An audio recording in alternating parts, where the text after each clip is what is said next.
আদাব ও নমস্কার, সবাইকে স্বাগত জানাচ্ছি আমাদের অনুষ্ঠান হ্যালো ডক্টর সিটিজিতে। একজন শিশু চিকিৎসক হিসাবে আমার চেম্বারে আমি অনেকগুলো প্রশ্নের মুখোমুখি হয়।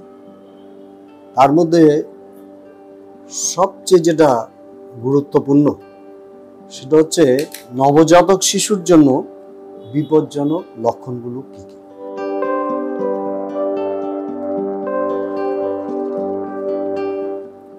প্রশ্ন হচ্ছে আমরা কি কি দেখে বুঝতে পারবো যে নবজাতক শিশুটি একটু বিপজ্জনক অবস্থায় আছে।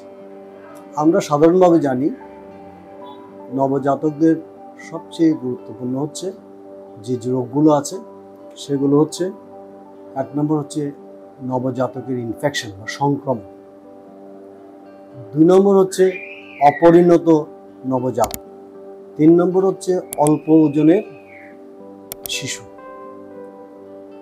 এবং চার নম্বর হচ্ছে বাচ্চার শ্বাস না নেওয়া, জন্মের পরপরই কান্না করতে না পারে, পাঁচ নম্বর হচ্ছে খিঁচুনি, ছয় নম্বর হচ্ছে জন্ডিস। এরকম অনেকগুলো উপসর্গ নিয়ে আসে। এখন কথা হচ্ছে এদের মধ্যে সাধারণভাবে যদি কোনো বিপজ্জনক চিহ্ন আমাদেরকে উল্লেখ করতে হয় সেগুলো কি। আমরা নবজাতক শিশুর প্রথমত দেখি যে শিশুর খাওয়া দাওয়া কেমন আছে, মায়ের দুধ চুষছে কেন, কিভাবে চুষছে, স্বাভাবিক আছে না কমে গেছে। মারা জানেন যে ওনার শিশু কতক্ষণ পরপর চুষেন এবং কতক্ষণ ধরে চুষেন, কিন্তু দেখা যাচ্ছে কোনো কোনো শিশু তারা তুলনামূলকভাবে আগের তুলনায় বেশ কমে গেছে। সাধারণ আমরা যেভাবে অঙ্কের হিসাবে যদি বলি, স্বাভাবিক সময়ের থেকে অর্ধেক সময় অথবা তারও কম যদি কোনো শিশুর খাওয়া কমে যায় তাহলে কিন্তু আমরা এটাকে বলবো যে শিশুর খাওয়া কমে গেছে। এক নম্বর হচ্ছে, তাহলে যদি বলি শিশু খাবার কমে যাওয়া, স্তনচোষা কমে যাওয়া, আর যদি কোনো শিশু ফিডার বা অন্য কোনো বিকল্প খাদ্য খায় সেটাও স্বাভাবিক সময়ের তুলনায় অর্ধেকের চেয়ে কমে যাওয়াকে আমরা বলি খাওয়া দাওয়া কমে যাওয়া। দুই নম্বর হচ্ছে শিশুর জ্বর অথবা শিশুর তাপমাত্রা কমে যাওয়া। শিশুর জ্বর এবং তাপমাত্রা দুটোই কিন্তু ইনফেকশনের পরিচায়ক, তার মানে শিশুর শরীরে কোনো জীবাণু ঢুকে পড়েছে এবং শিশুকে আক্রমণ করেছে। তাহলে দুভাবেই এটার উপসর্গ হতে পারে। একটা হতে পারে জ্বর, যেটা স্বাভাবিকভাবে আমরা মনে করি যে ইনফেকশন হলে জ্বর হয়। আরেকটি হচ্ছে বেশি যখন ইনফেকশন হয় শিশু মানুষের শীতল হয়ে যায়, ঠান্ডা হয়ে যায়, হাত পা ঠান্ডা হয়ে যায়। সেই ক্ষেত্রে আমরা বলবো যে শিশু এটা একটা বিপজ্জনক চিহ্ন। তৃতীয় হচ্ছে আমরা প্রশ্ন করি মা শিশুর নড়াচড়া কেমন আছে। যদি দেখা যায় যে শিশুর নড়াচড়া কমে গেছে, শিশু আগের মতো নড়ছে না, এক পাশ এপাশ ওপাশ হচ্ছে না, সেটাকে আমরা মনে করবো যে শিশুর জন্য একটা বিপজ্জনক চিহ্ন। এবং আরেকটি সাধারণ প্রশ্ন করি আমরা যে খাওয়া যদি সত্যিই কমে যায় তাহলে কিন্তু শিশুর প্রস্রাবও কমে যায়।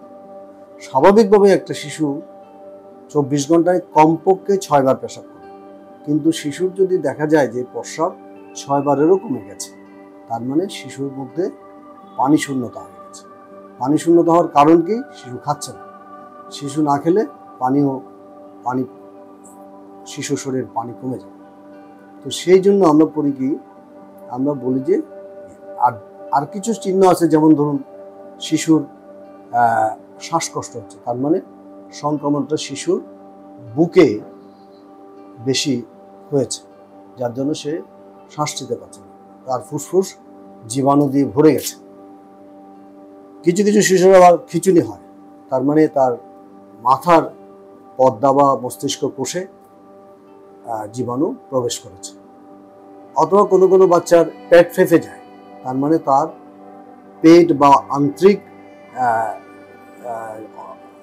এলাকায়, আন্তরিক স্থানে জীবাণু সংক্রমণ হয়েছে। তাহলে আমরা বুঝতে পারছি। তাছাড়া কিছু কিছু ক্ষেত্রে চামড়ায় ইনফেকশন হয়ে যাওয়া, ফুসকুড়ির মতো হয়ে যাওয়া, কোনো কোনো সময় খুব মাঝে মাঝে হাড় এবং যেগুলো গ্রন্থিগুলো আছে জয়েন্ট সেগুলো ফুলে যায়। তো অনেক জায়গায় হতে পারে, তবে বেশিরভাগ ক্ষেত্রে আমরা দেখি যে যদি শ্বাসকষ্ট হয়, খিঁচুনি হয়, জন্ডিস হয়ে যায় অথবা ফ্যাকাশে হয়ে যায়, এগুলোকে আমরা একটু বিপজ্জনক চিহ্নগুলো দেখি।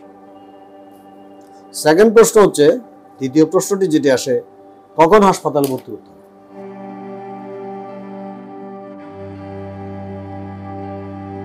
হ্যাঁ, হাসপাতালে ভর্তি তখনই করতে হবে যখন এই বিপজ্জনক চিহ্নগুলো এক বা একাধিক থাকে। আমরা এই বিপজ্জনক চিহ্নগুলো বুঝতে পারার সাথে সাথে আমরা বলবো কি শিশুকে হাসপাতালে যেতে হবে, কারণ চেম্বারে বা বহির্বিভাগে এইসব শিশুকে ব্যবস্থা করা খুবই কষ্টকর। আমরা শিশুকে তাৎক্ষণিকভাবে আমরা একটি কাপড় বা অন্য কোনো দৈহিক কিছু কাপড় চোপড় দিয়ে শিশুকে আগে তাপমাত্রা রক্ষার চেষ্টা করি। শিশুকে আমরা জড়িয়ে নেব নতুন বইয়ের মতো, আমি বলি যে নতুন বইয়ের মতো, প্রত্যেকটি নবজাতকে নতুন বইয়ের মতো জড়িয়ে নিতে হবে মাথা থেকে পা পর্যন্ত, যাতে ঠান্ডা হয়ে না যায়।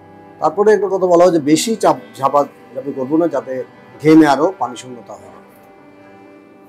তৃতীয় হচ্ছে যে আমরা শিশুকে কিছু খাওয়ানোর চেষ্টা করি, বুকের দুধ গেলে খাওয়াতে পারলে বেশ ভালো। তারপরে সম্ভব হলে আউটডোরে যিনি কর্মরত চিকিৎসক আছেন তিনি সবচেয়ে ভালো একটা অ্যান্টিবায়োটিক দিয়ে দিতে পারেন। সেটা যে অ্যান্টিবায়োটিক ওনার হাতের কাছে আছে, মানে সবচেয়ে ভালো ধরনের ভালো ভালো অ্যান্টিবায়োটিক এখন পাওয়া যায়, ওই অ্যান্টিবায়োটিকদের একটি উনি ওই জীবাণুগুলোর ধারণা করে কোন জীবাণু দ্বারা এই ইনফেকশন হয়েছে সেই ধারণা করে অ্যান্টিবায়োটিক দিয়ে দিতে পারেন মাংসপেশিতে, কারণ শিরায় দিতে গেলে সময় নেবে, আমাদের সময় নষ্ট করার